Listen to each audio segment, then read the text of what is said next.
Other trailing the Pope's visit, we also have, of course, what is being done in terms of the preparations for his visit. And we want to now link up with our Rita Tinina, who is at the University of Nairobi. Thank you very much, Rita, for joining us on KTN News Desk. Maybe you can just tell us what sort of preparations are being made now in regards to that mass that will be held there on Thursday.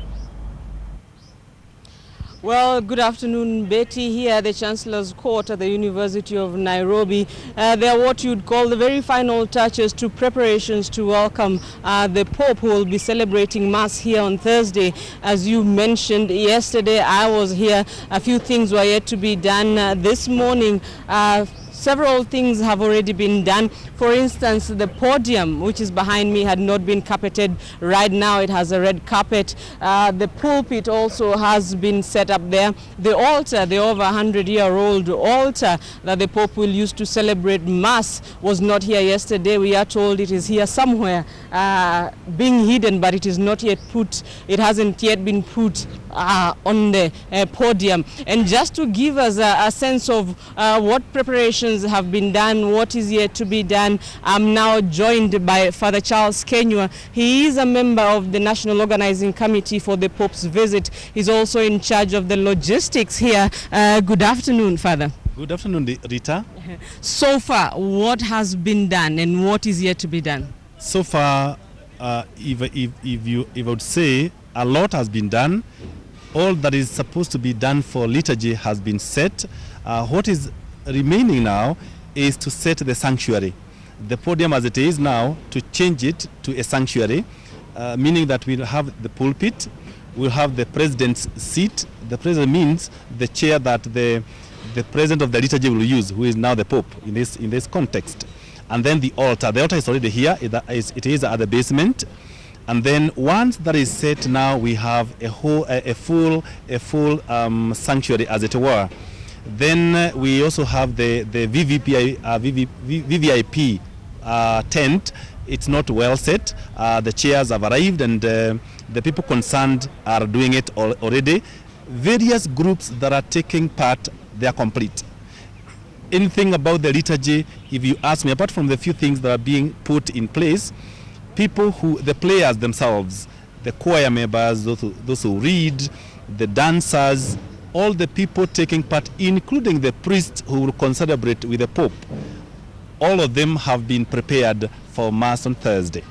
Those who will be taking part in the Mass, in the celebration of Mass here, how many bishops, how many priests, how many choirs will be performing? We have a choir. It's a combination of choirs from the Archdiocese of Nairobi, and outside we have choirs from Gong, precisely in Koroi Parish. We have then other choirs, then comprising of 300 members. And they're being animated, or they're being guided by the priests who are in charge of liturgy across the country. Then we have the priests who will concelebrate. There are between 6,000 and 9,000 priests. Then we have the bishops, of course, all of them from Kenya. We have bishops from the AMESEA countries. And then we have bishops from Europe, who also becoming the Pope, and others who are just making their visits here. Precisely, I may not be able to know how many bishops, how many cardinals, but those who had confirmed like a week ago or something were more than 40 bishops who have confirmed to come, and a number already are with us here. The priests, all of them will be coming, quite a good number from outside the country. So we'll have a huge number of priests and sisters who are also coming from the country, from the AMESEA regions, and also some from Europe, precisely coming from the Pope, with the Pope. Looking around, aside from the VVIP tents, I see several, maybe hundreds of seats here. Members of the public, where will they be? Are there seats? Will they be sitting on the ground? Yeah, initially we thought that we would have seats for the congregation, members of the public. But then we realized, given that this square is able to hold 200,000 people, if we introduce seats, then that number goes down by 40%.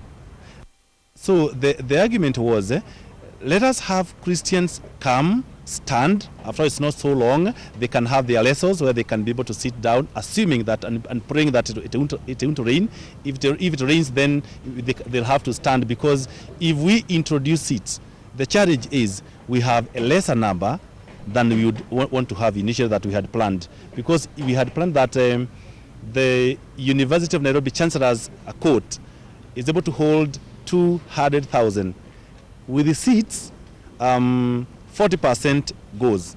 So we are at a loss.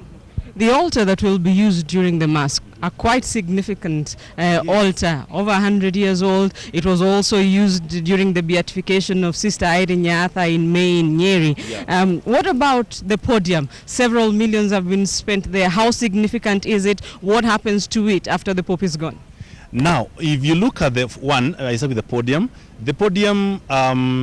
it's true, it's quite expensive to put it across or to put it up.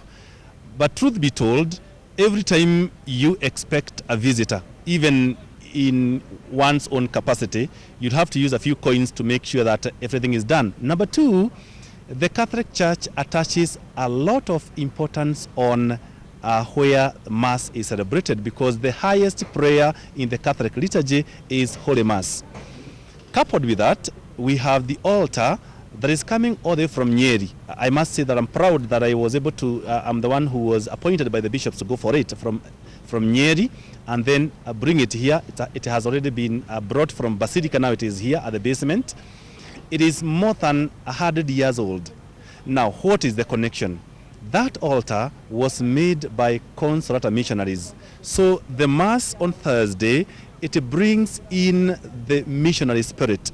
One thing that Pope Francis is so much passionate about, reviving, as it were, the missionary spirit in us. So it is so significant that is here. Again, it's also connecting the big event we had on 23rd of May, to be precise, for the beatification of Sister Irene Nyatha. And also connecting that and also reminding ourselves in our own smallness that each one of us can be a saint, given that we celebrated one of us who lived with us and the people who she ministered to and she prayed with and for, some of them still living. Yeah. Even before the Pope arrives in the country, on Sunday he sent a special message. It was a message of forgiveness, peace and reconciliation. How important or significant is this visit by the Pope? And as a church, what are your expectations? What message do you expect the Pope to pass when he is in the country? Thank you. One thing I'm sure the Pope will say, one of the messages that he'll give us is the message on the family. I know he is very passionate about the families. So he's talking about the same concept of forgiveness and reconciliation in the family. The last time he visited US, he did say that we need to make our families birthplaces of hope and resurrection. That is one thing that I'm sure he will talk about, and it is very, very significant for us. Number two is the giving hope to the young people. Because again, he is so much particular about ministering to the young people.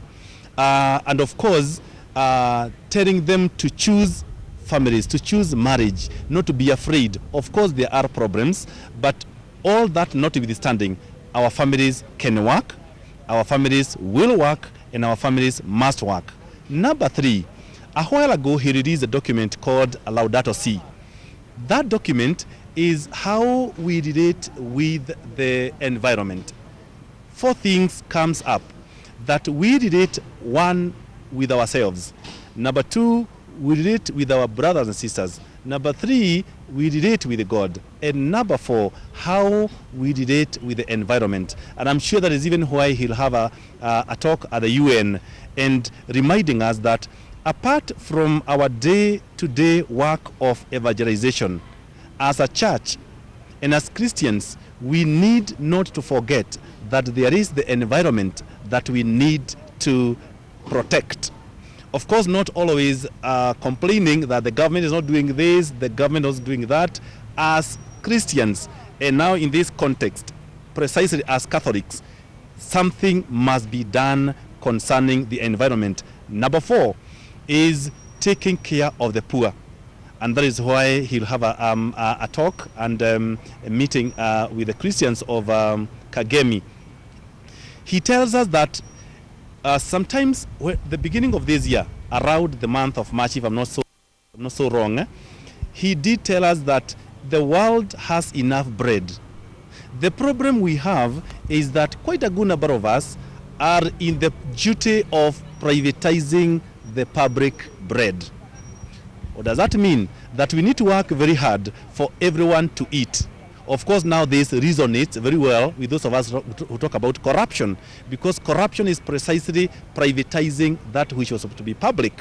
So taking care of the poor is knowing that there is bread for all of us. If I eat all of it, the poor person has nothing to eat. Not only that, knowing that they also need to be taken care of spiritually and materially. Thank you very much, Father. We have been speaking to Father Charles Kenywa, a member of the National Organizing Committee for the Pope's visit here at the Chancellor's Court. He tells us that almost everything is done by tomorrow. Everything will be ready ahead of the visit by Pope Francis. Betty. Thank you very much, Rita Tinina there.